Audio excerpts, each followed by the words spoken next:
Hello friends, welcome to IICS platform. आज है 1 जुलाई और 1 जुलाई का करेंगे हम करंट अफेयर।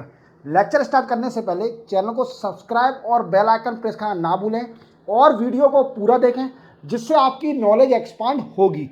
चलते अपन लेक्चर स्टार्ट करते हैं। फर्स्ट न्यूज़ है फाइनेंशियल सर्विस इंस्टीट्यूशन ब्यूरो। ये क्या होता है? FSIB क्या है? सबसे पहला क्वेश्चन आता है FSIB क्या है। अब ये न्यूज़ में क्यों आया है, ऐसा क्या होने वाला है? देखो, क्या होता है कि जैसे फाइनेंशियल सर्विस इंस्टीट्यूशन ब्यूरो ये 2022 में एक बॉडी बनी थी। क्या बनी थी दोस्तों? 2022 में एक बॉडी बनी थी और इसका काम सरकार ने बोला था कि आपका काम है कि आपको जितने भी इंश्योरेंस और जितनी भी बैंक है, मीन्स व्हाट आई मीन, जितने भी फाइनेंशियल इंस्टीट्यूट है उसके चेयरमैन और नॉन एग्जीक्यूटिव चेयरमैन का नाम आपको रिकमेंड करना है। क्या रिकमेंड करना है? Recommend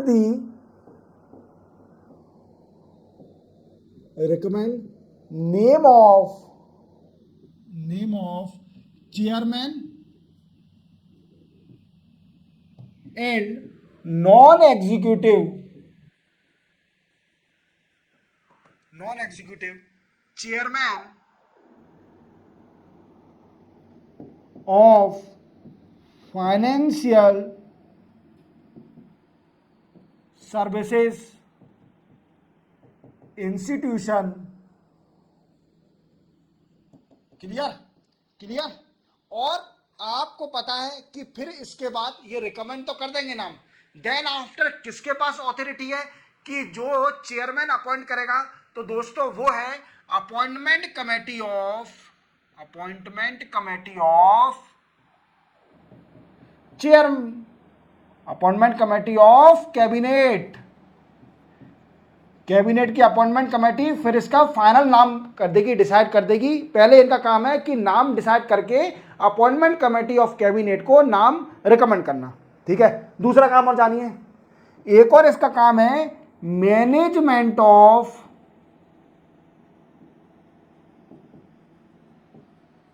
personal matter. What I means, personal क्या होते हैं? जो भी एम्प्लॉय काम कर रहे हैं फाइनेंशियल इंस्टीट्यूट में उनके जितने भी मैटर है उसके ऊपर मैनेज करना, उनको देखना। ठीक है, ये काम है। अब इसके बाद क्यों ये न्यूज़ में क्यों चल रहा है? तो दोस्तों इसको समझने के लिए आपको समझना पड़ेगा कि एसबीआई के नए चेयरमैन बनने वाले हैं। एसबीआई के नए चेयरमैन बनने वाले हैं। अभी चेयरमैन कौन है? दिनेश जी। अब इन्होंने FSIB ने फाइनेंशियल सर्विस इंस्टीट्यूट ब्यूरो ने एक नाम रिकमेंड किया है SBI के चेयरमैन के लिए। अब वो नाम क्या है? तो नाम है रखना CS सेट्टी। तो नाम याद रखना, ठीक है। कुछ ऐसा नाम है, चला श्रीनिवासलू सेट्टी, ऐसा नाम है। ठीक है, इनका नाम रिकमेंड किया है। Then after whole authority in the hand of appointment committee of cabinet, वो डिसाइड करेंगे कि एसबीआई के चेयरमैन बनेंगे कि नहीं बनेंगे। बस आपका काम है कि FSIB का अच्छे से याद रखना। मैंने इसलिए बताया है क्योंकि FSIB जो बॉडी बनी है 2022 में बहुत ज़्यादा इंपॉर्टेंट है आपके लिए। ठीक है, इसलिए याद रखना अच्छे से। FSIB कहीं भी आप क्योट कर दोगे। इसी के साथ चलते अपन नेक्स्ट न्यूज पर। नेक्स्ट न्यूज हमारी LCA light combat aircraft MK1A। क्या है दोस्तों जी? पहले तो इसका फुल फॉर्म जान लीजिए। लाइट कॉम्बैक्ट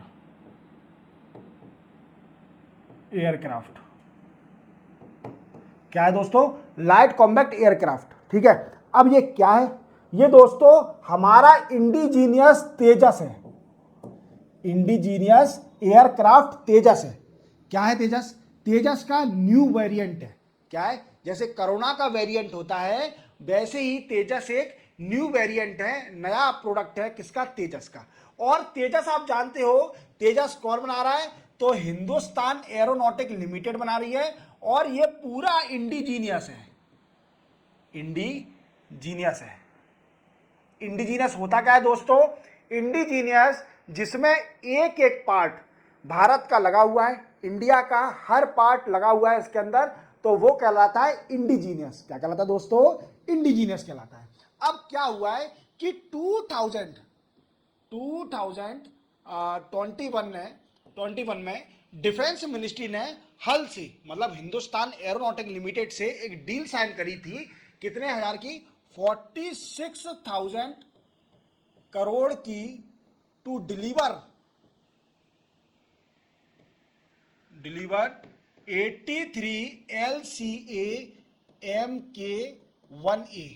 ठीक है, मतलब 83 डिलीवर करना है। कौन से? लाइट कॉम्बैक्ट एयरक्राफ्ट MK1A, जो कि तेजस है, तेजस का न्यू वेरिएंट है, उसको डिलीवर करना है। अब ये न्यूज में क्यों है? क्योंकि क्या हो रहा है दोस्तों कि ये बहुत डिले हो गया था, डिलीवर करने में या बनाने में डिले हो गया था ड्यू टू कोरोना के कारण या कुछ और भी कारण, बस फाइनेंशियल इशू के कारण। तो क्या है कि अब हल ने कंफर्म कर दिया है कि हम डिफेंस मिनिस्ट्री को एंड ऑफ जुलाई के एंड तक ये डिलीवर कर देंगे। क्या डिलीवर कर देंगे? हाँ, अपना जो भी तेजस एयरक्राफ्ट है इसको डिलीवर कर देंगे। समझ में आ रहा है? समझ में आ रहा है कि नहीं? और देखो कितना प्यारा सुंदर एयरक्राफ्ट है, वाह, हमारे भारत का एयरक्राफ्ट कितना सुंदर है, चल रहा है। ठीक है, अब इसमें ऐसा क्या है? देखो, पुराना वेरिएंट था कौन सा? LCA MK1 था। क्या था? Else light combat aircraft MK1। अब नया वेरिएंट क्या आया है? इसमें ए जोड़ दिया है, मतलब नया वेरिएंट है, पर फीचर भी तो कुछ डिफरेंट आए होंगे सर। हाँ बिल्कुल आए फीचर कुछ नए। तो देखो इसके अंदर क्या है, एक वी कैन से दैट्स इसके अंदर रडार लगा हुआ है एक, जिसको अपन बोलते हैं इलेक्ट्रॉनिकली स्कैन अरे रडार। और ये रडार दोस्तों इसराइल से लिया गया है। सर फिर इंडिजिनस कैसे कहलाया? क्या जब इसमें कुछ पार्ट इसराइल का लगा हुआ है तो ये इंडिजिनस कैसे कहलाया? मन में क्वेश्चन कि सर आप हमें झूठ बोल रहे हो कि इंडिजिनस कैसे हो सकता है जब इसराइल का पार्ट लगा है। दोस्तों इसको चेंज किया जाएगा। ये रडार बहुत अच्छा है, पर हमारे भारत ने एक उत्तम नाम का रडार बनाया है। उत्तम रडार क्या बनाया दोस्तों? उत्तम रडार। और ये किसने बनाया है? ये बनाया है भारत इलेक्ट्रॉनिक लिमिटेड। किसने बनाया दोस्तों? भारत इलेक्ट्रॉनिक लिमिटेड ने। अब ये रडार करेगा क्या? सबसे बड़ा क्वेश्चन आता है कि रडार करेगा क्या? तो रडार जानते हो, multiple track, multiple target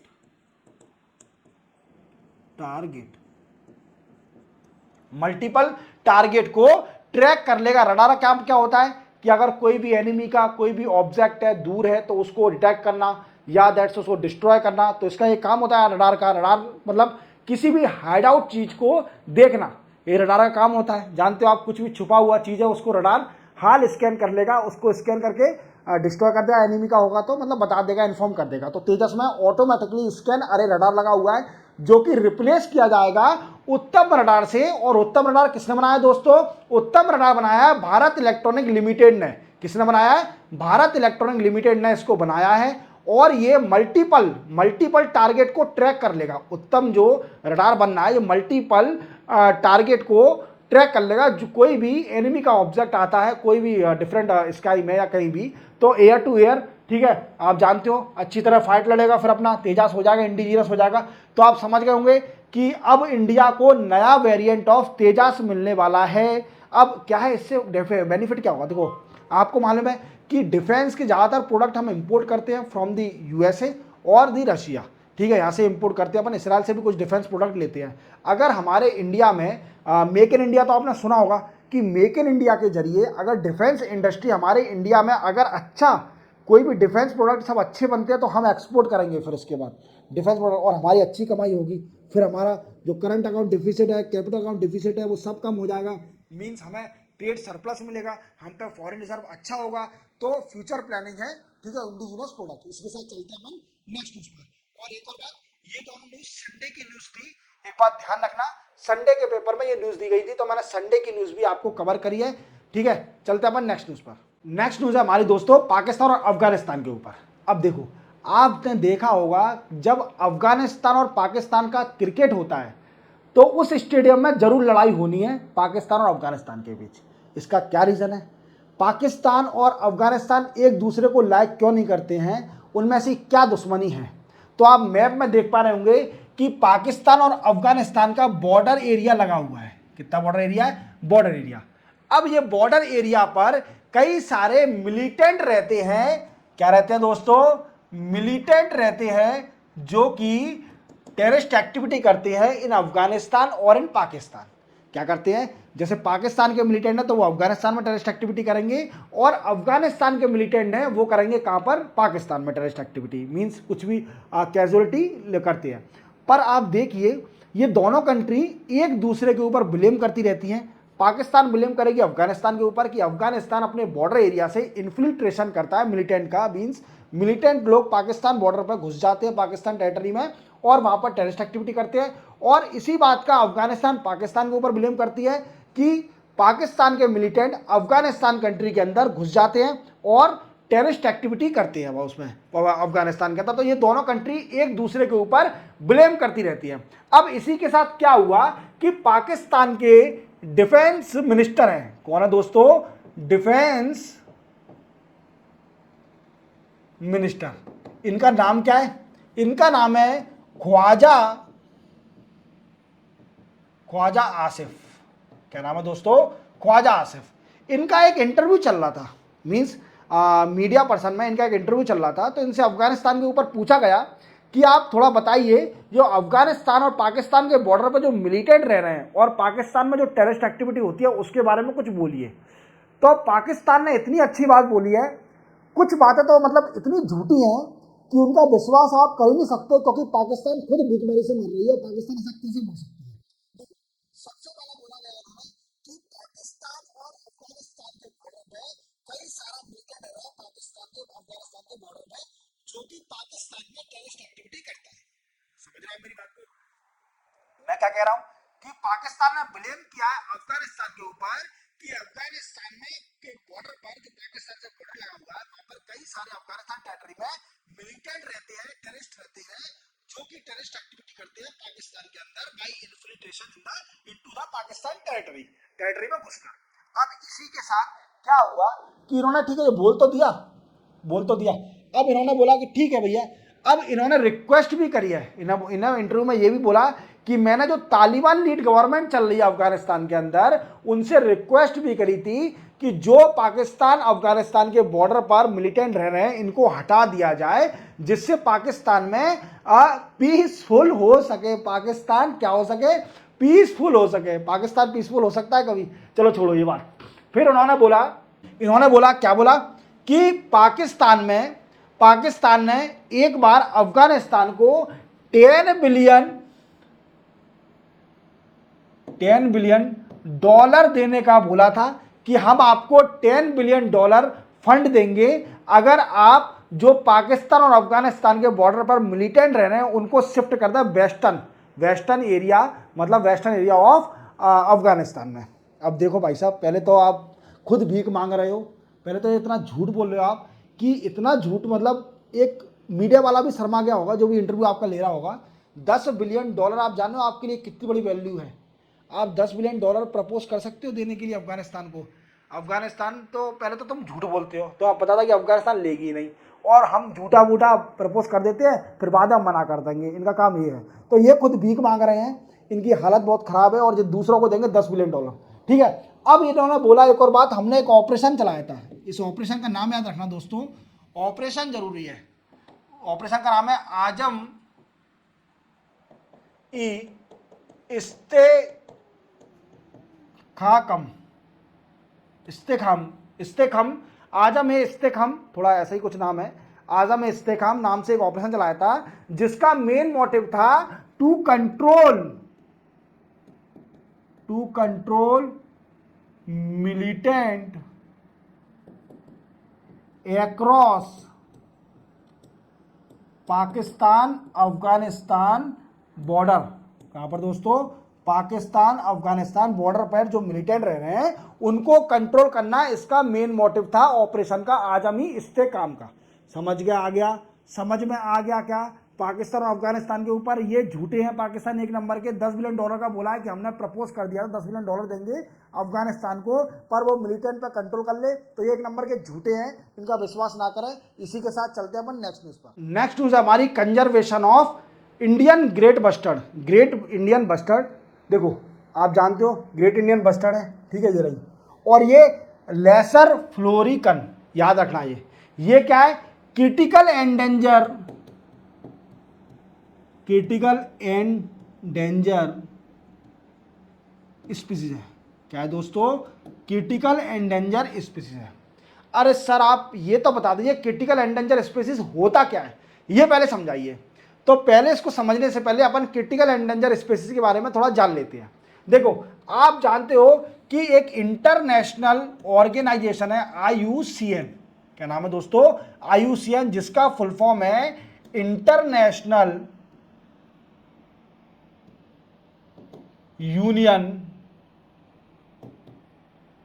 for conservation of nature, conservation of nature. ये क्या है, एक इंटरनेशनल ऑर्गेनाइजेशन है, इसका काम होता है नेचर को बचाना, प्रोटेक्ट करना, एनवायरमेंट को डिप्लीट होने से बचाना, और जितनी भी स्पीसीज हैं उनको भी बचाना। अब ये एक बुक निकालती है जिसका नाम है दोस्तों रेड डाटा बुक। क्या नाम है दोस्तों, रेड डाटा बुक। ये बुक में क्या होता है, ये बुक क्या होती है, तो देखो रेड डाटा बुक जो है इसमें क्या है दोस्तों, इसमें मेंशन किया गया है, mention species into different category, मतलब स्पीसीज को कई सारी कैटेगरी में डिवाइड कर दिया है। तो सबसे पहला क्रिटिकल एंडेंजर, क्रिटिकल एंडेंजर, ठीक है, वनरेबल, थ्रेटन, एक्सटिंक्ट, ऐसे कई सारे पार्ट में डिवाइड करके रख दिया है इसमें स्पीसीज को। अब ये दोनों वर्ड जो हैं ये क्रिटिकल एंडेंजर कैटेगरी में आती है रेड डाटा बुक की। अब क्रिटिकल एंडेंजर क्या, जब किसी भी स्पीसीज की पॉपुलेशन बहुत रिड्यूस हो जाती है, मींस मिनिमम पॉपुलेशन बचती है, और उसको जरूरत होती है for support for the breeding की या फिर कंजर्वेशन की by artificially by human, that considered as a species in critical endanger.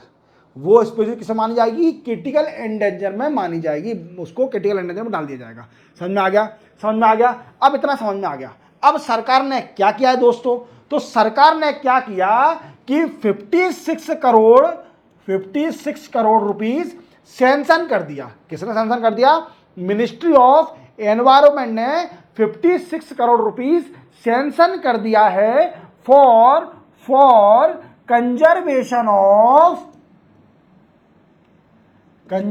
Of great Indian bustard and अपनी जो ये है lesser florican, what I means florican, lesser florican को conserve करने के लिए सरकार ने, मिनिस्ट्री ऑफ एनवायरनमेंट ने 56 करोड़ सैंक्शन कर दिया है। कितना कर दिया है, 56 करोड़ सैंक्शन कर दिया है। अब इस सैंक्शन में होगा क्या, तो दोस्तों अपन समझते हैं इसको।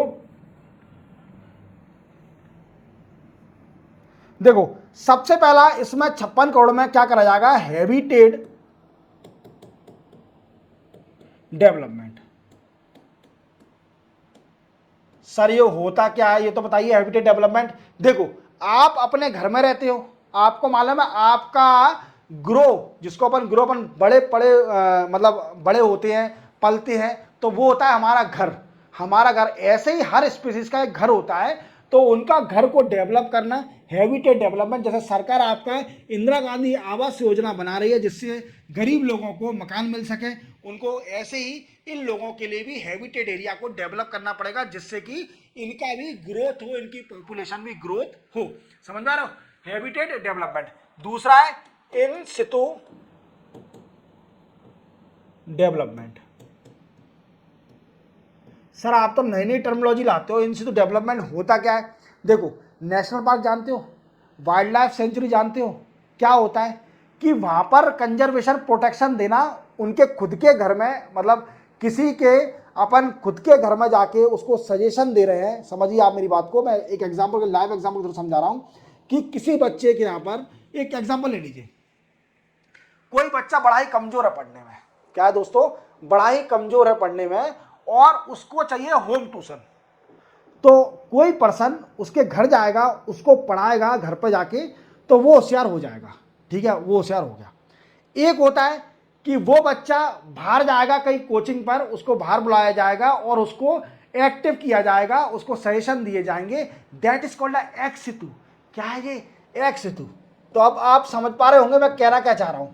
मैं कहना चाह रहा हूं इन सितु जब होता है जब उनके हैबिटेट एरिया में जाकर, मतलब नेशनल पार्क और वाइल्ड लाइफ सेंचुरी में जाकर, जब हम आपको किसी भी स्पीसीज को कंजर्व करते हैं या उनकी ब्रीडिंग बढ़ाते हैं, that is called in situ conservation.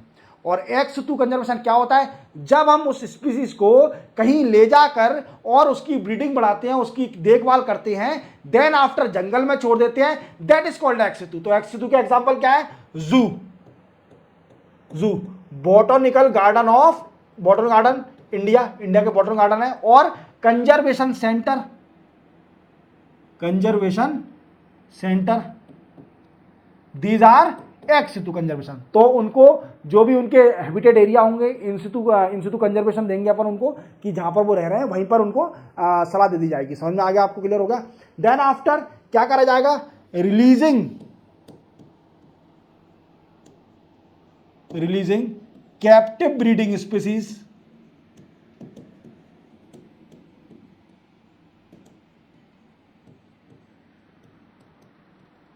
इन जंगल या फॉरेस्ट। क्या, इसको भी अपन अच्छे से समझते हैं क्या होता है इसका मतलब।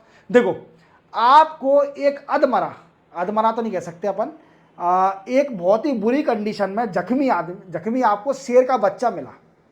क्या मिला, शेर का बच्चा मिला। तो आपने क्या किया, आप उसे अपने घर पर ले आए, शेर के बच्चे को क्या ले आए, घर पर ले आए, आपने उसका पालन पोषण किया और उसने, एक शेरनी थी, आई थिंक वो शेरनी थी, शेर नहीं था, सॉरी शेरनी थी, फिर उसने बच्चे दिए और वो बड़ी होते गई। देन आफ्टर आपने क्या किया, जब उसकी पॉपुलेशन बढ़ गई तो आपने उसको, उसके बच्चों को और उसको जंगल में छोड़ दिया, क्योंकि वो उनका खुद का घर है, तो हैबिटेट एरिया है उनका, हैबिटेट डेवलपमेंट। अब फिर वो वहाँ पर अपनी प्रोसेस बढ़ाएंगे, कई सारे शेरों को बढ़ाएंगे, फिर वो और पॉपुलेशन बढ़ जाएगी। तो क्या करा जाएगा, कुछ समय के लिए जब किसी स्पीसीज को कहीं और रख दिया जाता है और उसकी ब्रीडिंग या फिर उसको पॉपुलेशन उसकी बढ़ाई जाती है, उसकी केयर करी जाती है कि वो बचा रहे, तो उसको फिर बाद में अपन जंगल में छोड़ देते हैं, फॉरेस्ट में छोड़ देते हैं। तो इसको बोलते हैं releasing of captive species in forest, captive breeding. Captive क्या होता है, कैप्टिव माने अपन किसी को भी कैद कर लेते हैं, और कैद करना, समझ रहा मेरी वर्ड को, एक हिंदी वर्ड है कैप्टिव का, कि कैद करना किसी भी पर्सन को, कैद नहीं करना है, पर ये तो किसी अच्छे काम के लिए कैद करा जा रहा है, ठीक है, तो समझ गए। और एक और याद रखना, आर्टिफिशियल इंसेमिनेशन। अब जो पर्सन मेरा वीडियो देख रहे हैं वो मेरे को कमेंट में बताए कि आर्टिफिशियल इंसेमिनेशन क्या होता है, ठीक है। बस मैं आपको हिंट दे देता हूं एक, ये ब्रीडिंग बढ़ाने के लिए होता है आर्टिफिशियल इंटेलिजेंस, ठीक है। इसी के साथ चलते हैं अपन नेक्स्ट न्यूज पर। नेक्स्ट न्यूज हमारी एस जयशंकर के ऊपर। क्या क्या है जयशंकर ने, एस जयशंकर जो कि हमारे एक्सटर्नल अफेयर मिनिस्टर हैं। कौन है दोस्तों, एक्सटर्नल अफेयर मिनिस्टर। वो क्या कहाँ गए, कतार गए। कहां पर गए दोस्तों, कतार गए। और कतार में क्या किया इन्होंने, कई सारी डीलिंग करी, कई सारे डील साइन करे, कतार के पीएम के साथ मिले। कतार के जो पीएम थे, यूएई के जो पीएम थे, कतार के पीएम से मिले, कतार के पीएम से मिले। और कतार के पीएम से कई सारी डील साइन करी, ट्रेड से related, political related, trade related, investment, energy, infrastructure और energy infrastructure, people to people ties,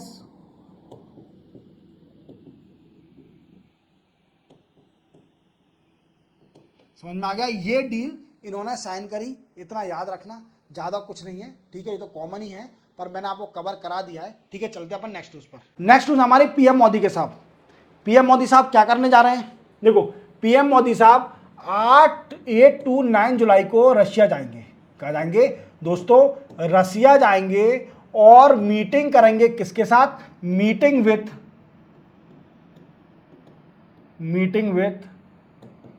Russia president Putin के साथ मीटिंग करेंगे। क्या करेंगे, पुतिन साहब ये बैठे हैं और मोदी साहब ये बैठे हैं, मीटिंग करेंगे पुतिन के साथ, मॉस्को जाएंगे, ठीक है। अब यहां पर जाने के बाद क्या होगा दोस्तों, तो यहां पर जाने के बाद कई सारे पीएम साहब जो जाएंगे, कई सारे डिसाइड करके रखे हैं कि क्या क्या डिस्कस करेंगे इनसे। तो सबसे पहला डिस्कस करा जाएगा इंडिया और रशिया का ट्रेड, इंडिया और रशिया ट्रेड किसका, वो रशिया का जो रशिया ऑयल इंपोर्ट। आप जानते हो, मैंने आपको बताया था कुछ टाइम पहले क्वेश्चन में कि रशिया से ऑयल इंपोर्ट करा जा रहा है, वो अब नंबर 1 हो गया। इंडिया सबसे ज्यादा इंपोर्ट कहां से कर रही है, ऑयल रशिया से कर रही है, याद रखोगे। दूसरा पॉइंट रखा गया, दूसरा डिस्कस करेंगे reciprocal, what I means reciprocal नहीं कह सकते अपन, exchange of local currency in trade में ट्रेड करेंगे ये लोकल करेंसी का यूज करके, ड्यू टू सेंशन लगा हुआ है, कई सारा जानो रशिया के ऊपर सेंशन लगा है और आप रशिया के साथ इतने अच्छे ट्रेड नहीं कर सकते। तो वेस्टर्न कंट्रियाँ चिड़ी हुई हैं क्योंकि यूक्रेन और रशिया का वार चल रहा है, आप समझ रहे होंगे पूरी बात को। पर इंडिया हमेशा न्यूट्रल है और रशिया का हमेशा सपोर्ट करती है। रशिया उन्होंने बोला कि हम तो भैया इंपोर्ट करेंगे, हमें ज़रूरत है रशिया से, आप हमें फ्री कर दीजिए। तो क्या लोकल करेंसी में, जो लोकल करेंसी इंडिया की और रशिया की, उसके थ्रू भी ट्रेड हो रहा है। पहले क्या होता है कि अभी क्या होता है कि ट्रेड होता है तो वो डॉलर में होता है, डॉलर करेंसी में trade between different country, but इन्होंने डिसाइड किया है कि ट्रेड होगा बाय लोकल करेंसी। तीसरा पॉइंट है एक Chennai Vladivostok maritime route बनना है, ठीक है, फॉर ट्रेड पर्पस के लिए ये रूट बनना है। इस रूट को याद रखना, ये रूट कभी भी आ सकता है। और नेक्स्ट डील साइन करिए लॉजिस्टिक एग्रीमेंट। ये क्या होता है logistic agreement for defence sector के लिए लॉजिस्टिक एग्रीमेंट होता है। ये क्लियर याद रखोगे, ये सारे पॉइंट याद रखना। इसी के साथ अपन चलते हैं फिर इसी के साथ नेक्स्ट न्यूज पर। नेक्स्ट न्यूज है हमारी, एक पोर्टल लॉन्च किया गया है, ministry of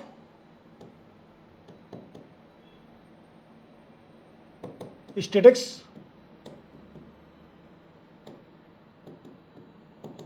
and programme implementation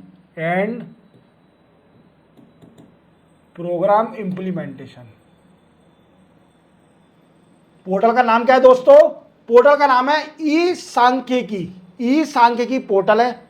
अब ये क्या करेगा, इसका काम क्या है पोर्टल का, तो इस पोर्टल के जरिए लोग बाग डेटा एक्सेस कर सकते हैं, डेटा एक्सेस ऑफ गवर्नमेंट के डेटा को एक्सेस कर सकते हैं जो भी लोकल पर्सन है इस पोर्टल के जरिए। अब सबसे बड़ा क्वेश्चन बनता है कि सर ऐसा कौन सा डेटा है जो कि लोग बाग एक्सेस कर सकते हैं। तो दोस्तों वो डेटा है कंज्यूमर प्राइस इंडेक्स का डेटा आप ले सकते हैं, एक हाउस होल्ड कंजम्पशन,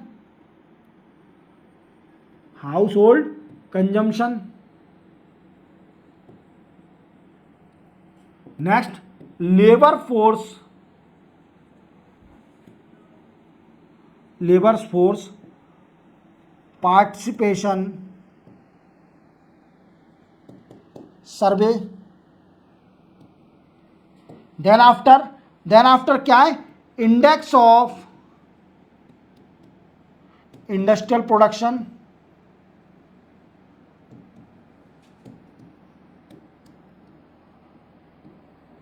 इस डेटा को एक्सेस कर सकते हैं यूजर बाय दिस पोर्टल। इस सांख्यिकी पोर्टल के जरिए ये डेटा को एक्सेस कर सकते हैं। और आप इसका नाम याद रखना, किस मिनिस्ट्री ने इसको लॉन्च किया है और कौन इसकी पेरेंट मिनिस्ट्री है इस पोर्टल की। तो याद रखना, क्वेश्चन आ सकता है। इसी के साथ 1 जुलाई के करंट अफेयर कंप्लीट होते हैं। मिलेंगे हम कल 2 जुलाई के करंट अफेयर के साथ। तब तक के लिए जय हिंद। और चैनल को सब्सक्राइब और बेल आइकन प्रेस करना ना भूलें और हमेशा वीडियो को पूरा देखें।